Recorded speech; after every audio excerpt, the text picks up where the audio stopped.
ወንዶች እንደውም የስሜት ጉዳት ይደርስባቸዋል። ኢሞሽናል አቢዩዝ አለ፣ የስሜት ጥቃት፣ ፊዚካል አቢዩዝ አለ፣ ኢሞሽናል አቢዩዝ አለ። ሰው ለምሳሌ ይደበደባል፣ ይደማል፣ ይበልዛል፣ ሊያብጥ ይችላል፣ የተለያዩ ነገሮች። የስሜት መጎዳት ደግሞ ኢሞሽናል አቢዩዝ ደግሞ አካል ውስጥ ነው። ውስጥ ማለት ኢሞሽንን ነው፣ ስሜትን ነው፣ አይታይም ነው የምላቸው። ብዙ ወንዶች እንደዛ ይደርስባቸዋል። ቁማር፣ ብዙ ሰዎች ቁማር ሱስ ውስጥ የሚገቡት ባይዘዌ ቼክ ብታረጉ ቤታቸው ውስጥ ደስተኛ ያልሆኑ፣ ከባለቤታቸው ጋር የሚጣሉ፣ የታመመ ልጅ ያለባቸው ቤት ውስጥ ከፍተኛ ፋይናንሻል ወይም ደግሞ የገንዘብ ችግር ያጋጠማቸው፣ በስራ ጉዳይ ከፍተኛ ውጥረት ውስጥ የገቡ ሰዎች ናቸው። ፖርኖግራፊ የራሱ ኢፌክት አለው። ማስተርቤሽንም እንደዛ፣ ቁማር እንደዛ። ሰልፍ ስቲማችሁን ራሱ እየገደለባችሁ፣ ኮንፍሊክት ሪዞልቭ የምታረጉበት መንገድ ራሱ ግጭት የምትፈቱበት መንገድ ግራ እየገባችሁ፣ ተደባቂ የሆናችሁ፣ ፈሪ የሆናችሁ፣ ቤታችሁ እያስጠላችሁ፣ በራስ መተማመናችሁ እየተሸረሸረ ነው። የዛሬው ቪዲዮ ለወንዶች ነው። በጣም ከሚያሳስቡኝ ነገሮች መካከል ወንዶች ንዴታችሁን፣ ብስጭታችሁን፣ ቁጣችሁን እንዲሁም ሀዘናችሁን የምታወጡበት መንገድ ነው። እኛ ሴቶች ያው በተፈጥሮ ሃርሞናይዝ ለማድረግም ከሰዎች ጋር ኮኔክት ለማድረግ እናወራለን።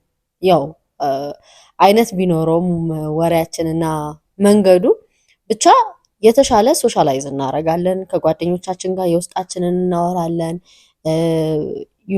ቡናም እየተጣ የሆነ ቦታም ቁጭ ብለን ብቻ ስለ ስሜታችን፣ ቤት ውስጥ ስላለ ጉዳይ፣ ስለ ትዳራችን ብዙ ነገር ልናወራ እንችላለን። ስለዚህ ቱ ሳም ኤክስተንት ንዴታችን የምናወጣበት መንገድ አለ።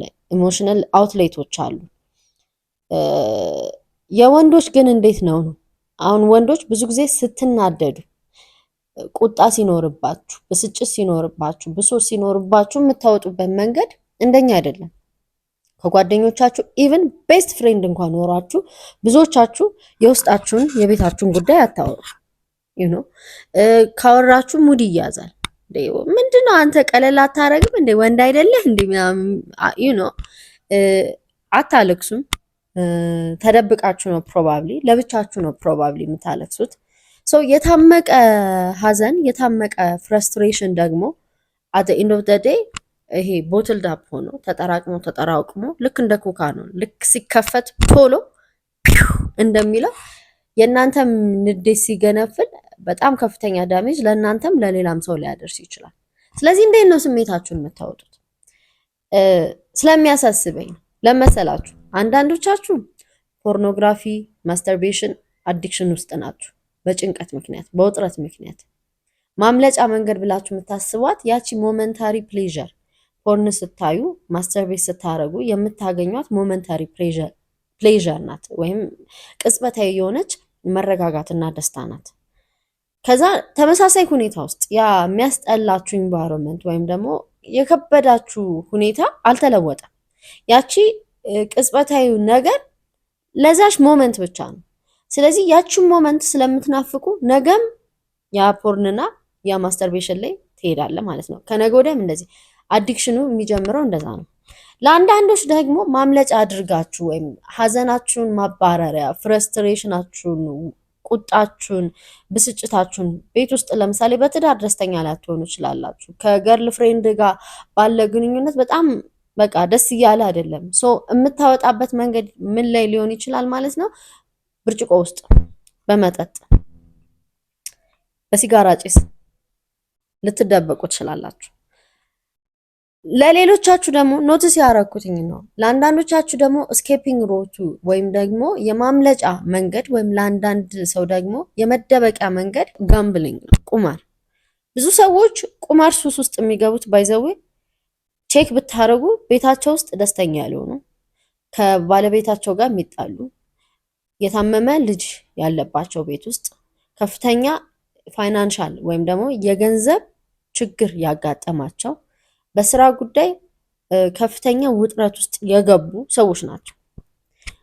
ቶታሊ ሃፒ ሆኖ ደስተኛ ሆኖ ቤታቸው ሰላም ሆኖ የተረጋጋ ነገር ስቴብል ነገር ባለበት ወደ ሱስ ውስጥ የሚገቡ ሰዎች በጣም ጥቂቶች ናቸው። በፒር ፕሬዠር በምናምን አንዳንዶች ኦፍ ኮርስ ይገባሉ፣ ግን ሞስት ኦፍ ዘ ታይም የሆነ ከኋላ አለ ችግር፣ የሚያዝኑበት፣ የሚጨነቁበት፣ የተወጣጠሩበት የሆነ ችግር አለ። ለአንዳንዶች ደግሞ ሶሻል ሚዲያ ነው የሚደበቁት። ለምሳሌ በትዳሩ ደስተኛ ያልሆነ አንድ ወንድ ኢቭን በእረፍት ሰዓቱ ራሱ ኢንስታግራም፣ ቲክቶክ ስክሮል እያደረገ ከማያውቃት ከአንዲት ሴት ጋር ሊጀናጀን ወይም ደግሞ በቴክስት ሊጻጻፍ ይችላል። ሚስት አለች፣ ትዳር አለው፣ ልጆች አሉት። ግን ጀስት ያ ያለበት ሁኔታ ስላልተመቸው ወደዚህ አይነት መንገድ አሁን እኮ ኮንሽስሊ ሆኖ እኮ አይደለም ይሄ አስቦበት አይደለም፣ ግን አእምሮ ልክ እንደ ማምለጫ ሮት ይፈልጋል፣ ወይም ደግሞ አውትሌት ይፈልጋል፣ መውጫ ውጥረቱን የሚያበርድበት ሀዘኑን የሚያበርድበት ቦታ ሲፈልግ እንደ ምርጫ መስሎት የታየው ይሄ ሊሆን ይችላል። ስለዚህ ከተለያዩ ሴቶች ጋር ማውራቱ ከፍ ሲል ደግሞ መማገጥ፣ ከኢሞሽናል ቺቲንግ ከስሜት መማገጥ ወደ ፊዚካል ቺቲንግ ወይም ደግሞ ይሄ ወደ በአካል ወደ መማገጥ ይመጣል። ቤቱ መልሶ ያስጨነቀው ቤት የባሰ ውጥረት ውስጥ ይገባል። የባሰ እንደውም ቤተሰብ እስከ መበተን ይደርሳል ማለት ነው። ስለዚህ ወንዶች እንዴት ነው ኢሞሽናል ይሄ አውትሌታችሁ ስሜታችሁን የምታረጉበት ሀዘናችሁን የምታወጡበት መንገድ እንዴት ነው? ምክንያቱም እናንተ የምታናግሩት ሰው ስለሌለ የውስጣችሁ የምተነፍሱበት ቦታ ስለሌለ ወንድነት ደግሞ ማመቅ አለብህ ተብሎ ሳምሃው ሶሻሊ ይሄ ኮንስትራክት የተደረገ አይዲያ ስላለ እንዴት ነው ሀዘናችሁ የምታስተናግዱት? እንዴት ነው ውጥረታችሁን የምታረጉት? አሁን እነኚህ የነገርኳችሁ ነገሮች ፕሮዳክቲቭ የሆኑ የሀዘን ማምለጫ ወይም ሀዘንን ማርገቢያ መንገዶች አይደሉም። መልሰው እንደውም ሀዘንተኛ የሚያደርጉ መልሰው ፍረስትሬትድ የሆናችሁበት ነገር የባሰ ፍረስትሬትድ እንድትሆኑ ነገሮችን የሚያበሱ ናቸው። ፖርኖግራፊም፣ ማስተርቤሽን፣ የእጽም ሆነ የቁማር ሱስ እንዲሁም ደግሞ ከተለያዩ ሴቶች ጋር መጀናጀን፣ መማገጥ፣ መጠጥ ውስጥ፣ ሲጋራ ውስጥ፣ የተለያዩ ሰብስታንሶች ውስጥ፣ እጽ ውስጥ ጥገኛ መሆን እንደውም ለባሰ ጭንቀትና ሀዘን ይዳረጋቸዋል። ግን ምንድነው እንዳልኩት አስተዳደግ ላይ ራሱ ወንዶች ሀዘናችሁን እንዴት ማውጣት እንዳለባችሁ፣ እንዴት ጭንቀቱ ስትገቡ በምን አይነት መንገድ ያንን ጭንቀት አርግባችሁ እንደምታልፉ አይደለም የተነገራችሁ። ወንድነ ስሜትን ማሳየት የለብም። ወንድነ ጓዳ ገብተህ ነው ማልቀስ ያለብህ። ወንድነ መቻል አለብህ እየተባለ ነው የተነገረው።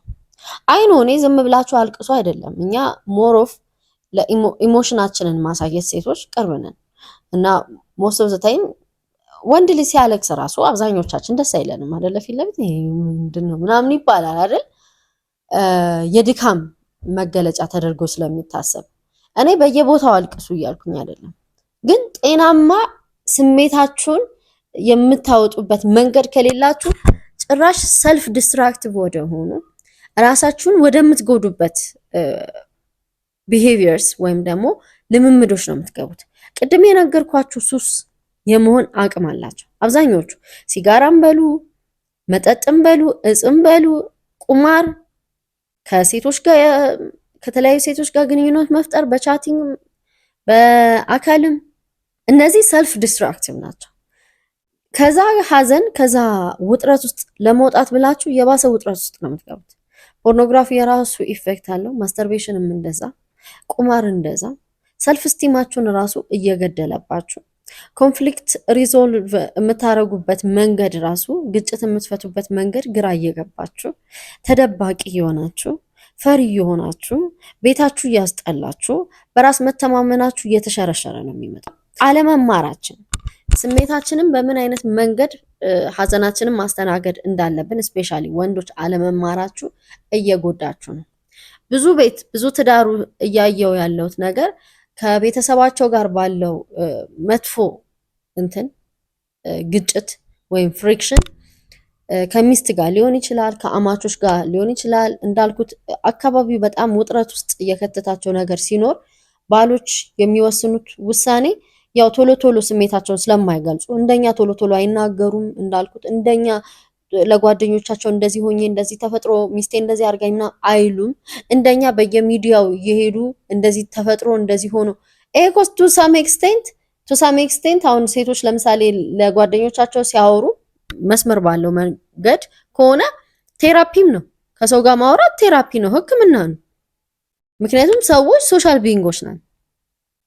አያችሁ፣ ለሰዎች ስታጫውቱ ሀዘናችሁን፣ ብስጭታችሁን መፍትሄም ይመጣል። ከዛም በላይ ደግሞ የታመቀ ስሜት ሲወጣ ይቀልልናል።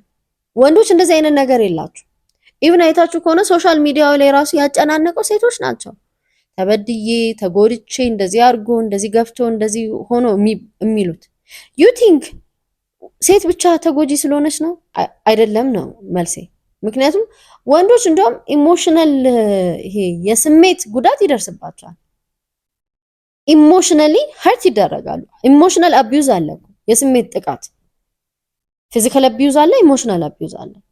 አያችሁ፣ ሰው ለምሳሌ ይደበደባል፣ አካሉ ላይ ብሩዝ፣ ይሄ ይደማል፣ ይበልዛል፣ ሊያብጥ ይችላል፣ የተለያዩ ነገሮች። የስሜት መጎዳት ደግሞ ኢሞሽናል አቢዩዝ ደግሞ አካል ውስጥ ነው። ውስጥ ማለት ኢሞሽንን ነው፣ ስሜትን ነው፣ አይታይም ነው የምላቸው። ብዙ ወንዶች እንደዚህ ይደርስባቸዋል። በእኛ በሚስቶች ሊሆን ይችላል፣ በገርል ፍሬንድ ሊሆን ይችላል፣ በቤተሰብ ሜምበር። ግን ወንድ ልጅ ነኝ ብሎ ስለሚያስብ ማለት ወንድ ልጅ ደግሞ ስሜቱን አይናገርም፣ ወንድ ልጅ መገፋቱን አይናገርም፣ ወንድ አይደለ ወይ ፐብሊክሊ መናገር የለብም ተብሎ ስለሚታመኑ ሞሮፍ ወደ ውስጣቸው ነው። ወደ ውስጥ የሆነ ነገር ደግሞ የበለጠ እያደማ ይመጣል። እንዳልኳችሁ መውጫ ከሌለ መገንፈሉ አይቀርም። ልክ እንደ ቮልኬኖ ነው። አሁን እኛ ለምሳሌ እኔ ባልደግፈው አንዳንድ ሰዎች ኦፍኮርስ መተው ስቶሪያቸውን ሲያጋሩ ለምን እንደሆነ እረዳለሁ። ሶሻል ሚዲያ ላይ መፍትሄም ነው። ስጋት ላይ የሆኑ ሰዎች አሉ፣ አደጋ ሊጣልባቸው የሚችሉ ሰዎች አሉ። ሶሻል ሚዲያው ደግሞ በጣም ስትሮንግ ነው፣ ራይት ነው ከሜንስትሪሙ የበለጠ። ስለዚህ ያላቸው ምርጫ ምንድነው? አደጋ ላይ እንደሆኑ ሲናገሩ ሞር ፕሮቴክት ይደረጋሉ። እነዛ ሊያጠቋቸው የሚችሉ ሰዎች ይፈራሉ ማለት ነው። አንደርስታንድ እሱን።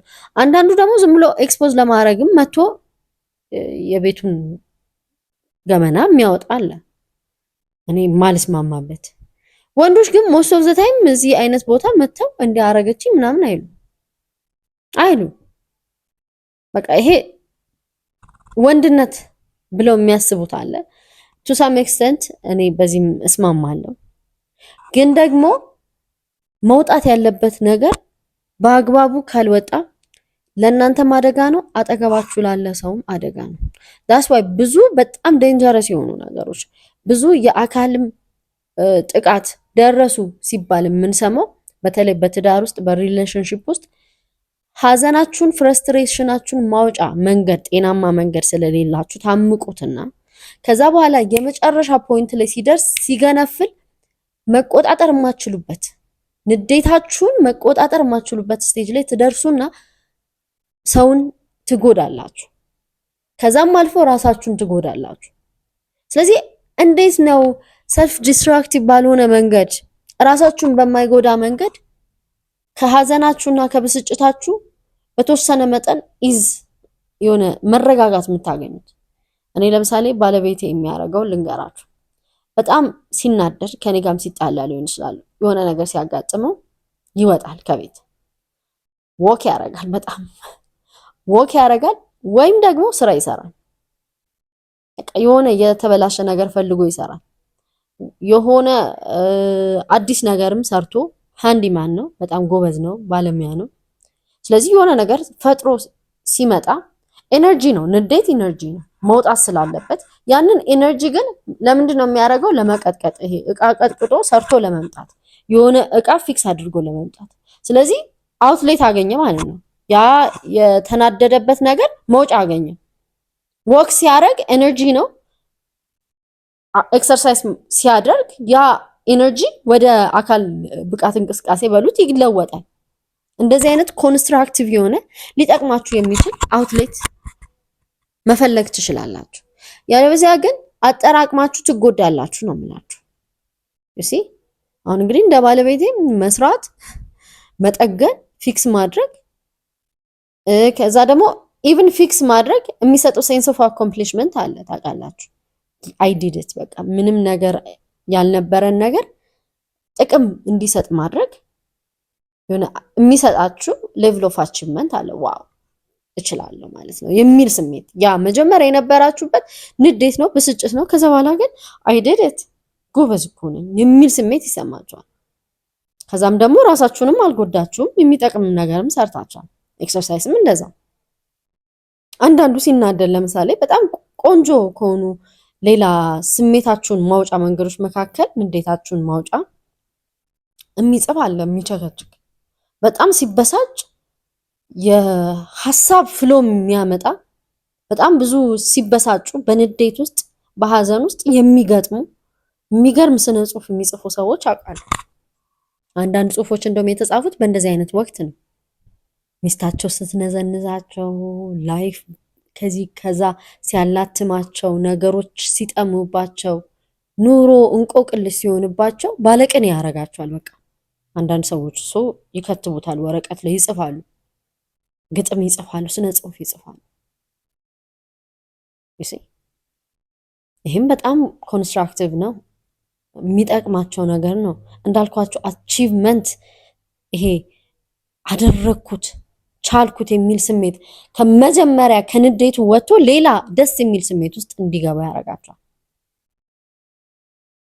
ኃይለኛ ኤክሰርሳይዝ የሚሰሩ ሰዎች አሉ ሲናደዱ። ቦክስ ሰው አይደለም፣ የእውነቴ ነው የምላችሁ፣ ሰው አይደለም የሚመቱት። ይሄ ቦክስ ምንድነው የሚባለው? ፓንቺንግ ባግ አለ አይደለ? የሚመቱ አሉ። በቃ ላባቸውን አውጥተው የሚመጡ ሲበሳጩ። በእውነት እኔም አውቃቸው በዙሪያ ያሉትን ነው። አንደኛውን የባለቤቴን ነገርኳቸው፣ ሌሎቹ የጓደኞቼ ምናምን ነው የምነግራቸው። ከሚገርሙኝ አውትሌቶች የንዴት ማብረጃ መንገዶች መካከል የሚስል አለ፣ ሙዚቃ የሚያዳምጥ አለ፣ ከጓደኞቹ ጋር ሄዶ ዝም ብሎ አንድ ሁለት ብዬ ልምጣ የሚል አለ፣ ሳይበዛ ተጫውቶ ምን ብሎ በጊዜ ወደ ቤቱ የሚገባ አለ። እናንተ ከየትኛው ትመደባላችሁ? ሰልፍ ዲስትራክቲቭ ከሆኑት ራሳችሁን ከሚጎዱት ወይስ ኮንስትራክቲቭ ከሆኑት ራሳችሁን ከሚጠግኑት? ስትበሳጩ ፍረስትሬሽናችሁን በምን መንገድ ነው የምታወጡት? የእናንተ ፍረስትሬሽን ማውጫ መንገድ ጤናማ ካልሆነ ከራሳችሁም አልፋችሁ የምትጸጸቱበትን ውሳኔ እየወሰናችሁ ስለሆነ ወንዶች፣ ሚስት ልትጎዳ ትችላለች፣ ልጆች ሊጎዱ ይችላሉ። እናንተም ደግሞ እድሜያችሁ እስር ቤት እስከ መግባት ድረስ ይደረሳል። ታውቃላችሁ። በእጃችሁ ሰው ቢጠፋስ? ኤነርጂ ምንድነው? ናይዘር ክሬትድ ኖር ዲስትሮይድ ነው። ኃይል፣ ይሄ ንዴት ኃይል፣ የፍረስትሬሽን ኃይል እኮ ዲስትሮይ ማለት ወደሆነ ነገር ኮንቨርት መደረግ አለበት። በቃ መቀየር አለበት። ያለበለዚያ እናንተኑ መልሶ ነው የሚጎዳችሁ። ሰው እኮ በድንጋጤ በንዴት ሰዓት ምናምን በሌላ ጊዜ የማይናገረውን ንግግር ይናገራል። ሌላ ሰው ነው የምትሆኑት። በወግ ስትሉ ስትበሳጩ ምንድነው የምታረጉት ነው? ወዲያው በቃ ወደ ፓንች ወደ ማድረግ ነው የምትገቡት፣ ወደ መደብደብ። ለምን? እናንተ ቨርባሊ ነገሮችን አስተካክታችሁ በቃላት ምናምን እንደኛ ሞስት ኦፍ ዘ ታይም፣ ሁላችሁንም አይደለም፣ አይኖ በጣም ጥሩ የምትናገሩ እንዳላችሁ አውቃለሁ፣ ግን እንደኛ አይደላችሁ። እኛ በረባውም ባረባውም በትንሹም በትልቁም ልንናገር እንችላለን። ስንናገር ስሜታችን እየወጣ ነው፣ እየቀለለን ነው። እንደዚህ ስንል እየቀለለን ነው። እናንተ ደግሞ እንደዛ አይደላችሁ፣ አትናገሩ ብዙ። ስለዚህ መደበቂያ ያላችሁ ማለት ነው። ያለበዚያ ስሜት ነገርኳችሁ ዲስትሮይ ኤነርጂ ዲስትሮይ ስለማይደረግ ያ ቁጣ ወደሆነ መንገድ መለወጥ አለበት። ያለበዚያ የተጠራቀመው ነገር ምን እንደፈጠረ እያየን ነው በዜና። ስለዚህ how do you deal with it ጠይቁ። የፖርኖግራፊ ሱስም አሁን ሰው የሚመስለው ከፖርኖግራፊ እና ከማስተርቤሽን ሱስ ለመላቀቅ እኮ በቃ ማግባት ነው ይላል። ኖ፣ በጣም ብዙ ባለትዳሮች በፖርኖግራፊ እና በማስተርቤሽን አዲክሽን የተጠቁ እንደሆኑ እኔም በሙያው ላይ ካውንስሊንግ ስለማገለግል አውቀዋለሁ። በጣም ብዙ ሰው የሚመስለው ሰው ሲንግል ሲሆን ይሄ የወሲብ ፍላጎቱን ለማሟላት ብሎ የሚገባበት ኖ። አንዳንድ ሰው ከወሲብ ፍላጎት ባለፈ ለሐዘን ለጭንቀቱ ኢንስታንት ግራቲፊኬሽን ወይም ቶሎ ደስታ ወይም ደግሞ ካለበት ስሜት ማምለጫ አድርጎ የሚያስበው ስኬፒንግ ሮት ወይም የማምለጫ መንገድም ሊሆን ይችላል። ትዳር ባይ ኢትሰልፍ ከግለ ወሲብም ሆነ ከወሲብ ፊልም ሱስ አያላቅቅም ነው የምላችሁ። ያለንበት አካባቢ ሰላማዊ መሆን ይጠይቃል እና ደግሞ ንዴትን በምን አይነት መንገድ አንገር ማኔጅመንት ላይ ምን ያህሎቻችን የሰራን አያችሁ። አስተዳደግ ላይ ወላጆች አንገርን እንዴት ማኔጅ ማድረግ እንዳለብን አብዛኞቻችን አስተምሮን አይደለም ያደግነው። ለዛም ነው ልጆች ኢቭን ከፍ ብለው እኔ የ5 ዓመት ልጅ የ6 ዓመት ልጆች አያለው ሱፐርማርኬት ምናምን ገብቼ ሲንከባለሉ የሆነ ነገር ካልተገዛልኝ ብለው ኖ ሲባሉ ሲንከባለሉ። ለምን ኖን ከዛ በፊት አላስለመዷቸው። ልክ ሲያለቅሱ ይሰጧቸዋል አይደለ? ልክ ሲያለቅሱ ይሰጧቸዋል። ስለዚህ ለቅሶ መፍትሄ እንደሆነ ያስባሉ። ስለዚህ በሞመንት የሆነ ነገር አባቢ ይሄንን ግዛልኝ፣ አይ ዛሬ አይገዛልም፣ ኖ ቾኮሌት በልታል ትናንትና፣ ይንከባለላሉ።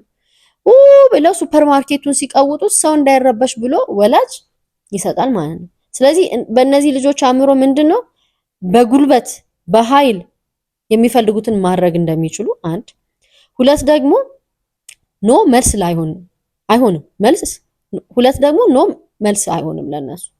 ስለዚህ ሪጀክሽንን እምቢ መባልን በጸጋ የሚቀበሉ ልጆች አይሆኑም ከፍ ካሉ በኋላ። ማነህ አንተ ማነሽ አንቺ እኔን እምቢ የምትይኝ አይነት ስሜታቸውን እንዴት ሬጉሌት ማድረግ እንዳለባቸው ከቤተሰቦቻቸው እያዩ አይደለም የመጡት። ወላጅም አላስተማረም። ምናልባት ወላጆችም እርስ በርስ ሲጣሉ እቃ ሲወራወሩ ወይም ደግሞ አኩርፎ ድው አድርጎ የሆነ እንትን ሲሉ ሲሰዳደቡ አይተው ይሆናል። ልጅ ደግሞ ኮንዲሽን የተደረገውን ነው የሚያሳየው። መልሶ ከፍ ካለ በኋላ ያንን አካባቢውን ነው የሚደግመው። አለስ አዌር ሆኖ ነው ይሄንን መቀየር አለብኝ ብሎ ካላሰበ በስተቀር ማለት ነው። ስለዚህ ከልጅነታችን ንዴትን ፍረስትሬሽንን የምንገልጽበት መንገድ ወላጆች እያሳዩን ካልመጡ እነሱም ሀዘናቸውን ብሶታቸውን እኛ ጋር እያወጡት እየተሳደቡ ካደግን ወይም ደግሞ እርስ በርስ እየተሰዳደቡ እየተደባደቡ ካየን ወይ ደግሞ አባት ሰክሮ መጥቶ ሚስት ሲደበድብ ኢቭን ሚስትም አውቃለሁ እኔ ጠጥታ መታ ወይም እዛ ቤት ውስጥ ሊሆን ይችላል እየጠጣች ልጆችን የምትራገም ከሆነ ለነሱ የስሜት አውትሌት ወይም ንዴት ማብረጃ መንገድ፣ ሀዘን ማብረጃ መንገድ መጠጥ ነው፣ ስድብ ነው፣ ቡጢ ነው፣ ሰክሮ መምጣት ነው ብለው ነው የሚያስቡት። ተመሳሳይ አይነት ሩቲን ከፍ ካሉ በኋላ እነዛ ልጆች አዋቂ ሲሆኑ ቤተሰብ ሲመሰርቱ የቤተሰቦቻቸውን ኑሮ በራሳቸው ይደግሙታል ማለት ነው። ስለዚህ ወንዶች ልጆች ላይ መሰራት አለበት ነው የምላችሁ። አሁን ስለ ሴት ልጆች ብዙ ይባላል አይደል? እንደዚህ ሁኚ፣ እንደዛ ፍጠሪ፣ እንደዚህ ግቢ። ወንዶች ልጆቻችንስ አት ኤንድ ኦፍ ዘ ዴይ ሴቶቹ የሚያገቡት ወንዶቹን ነው አይደለ? ወንዶች የሚያገቡት ሴቶቹን ነው። ሌላ የለም መቼስ አለስ ጋድ ፎርቢድስ። እንደዛ ከሆነ ወንዶችም በምን ላይክ መማር ካለባቸው ነገሮች መካከል አንደኛ እንዴት ነው ንዴት፣ ብስጭት፣ ሀዘን፣ ውጥረት፣ ድካም የምታስተናግደው? እንዴት ነው እምቢ መባልን ሪጀክሽንን የምትቀበለው? እንዴት ነው ህይወት መራር ስትሆንብህ አንተ በምን አይነት መንገድ የምታጣፍጠው? እንዴት ነው የሚለውን ነገር በደንብ ብታስቡ። ኮንስትራክቲቭ አሉ፣ ዲስትራክቲቭ አሉ። የሚጠቅሙ የማውጫ መንገዶች አሉ፣ የማይጠቅሙ የሚጎዱ ጭራሽ የሚያብሱ የማውጫ መንገዶች አሉ። የቱን ትመርጣላችሁ? እስኪ ሀሳብ አስተያየታችሁን ንገሩኝ። እንዳቀርብላችሁ የምትፈልጉትን ደግሞ በኮሜንት ታሳውቁኝ። አሁን ቢሮ ዘግቻለሁ ላላወቃችሁም፣ ምክንያቱም ልጄን እያሳደግኩ ነው። ስለዚህ የምሰራው ኦንላይን ካውንስሊንግ ነው። ኦንላይን ካውንስሊንግ ደግሞ ከስንት አንድ ነው ማለት በቴክስት ያደረጋችሁን ሰዎች ኢንፎርሜሽንን ምልክ አሲስታንትም የለችኝም። አሁን ሌትሊ ራሴ ነኝ የምመልሰው። ሶ ቶሎ ቶሎ ካልተመለሰላችሁ ሆፕፉሊ እንደምትረዱኝ አስባለሁ። እግዚአብሔር ይመስገን ዞሮ ዞሮ ልጄ ላይ ኢንቨስት እያደረኩኝ ነው። ግን የማማከር አገልግሎት የምትፈልጉ ካላችሁ ሴሌክቲቭ ሆኜ በተለይ ደግሞ አንዳንድ ጉዳዮችን በተመለከተ መረጃችሁን አስቀምጡልኝ። ከዛ ሙሉ መረጃ እሰጣችኋለሁ። ካውንስሊንግ ታገኛላችሁ ማለት ነው። ሰብስክራይብ ያላደረጋችሁ ሰብስክራይብ አድርጉ፣ ላይክ አድርጉ፣ ፕሊዝ ኮሜንት አድርጉ፣ ሼር አድርጉ። ወዳችኋለሁ። ባይ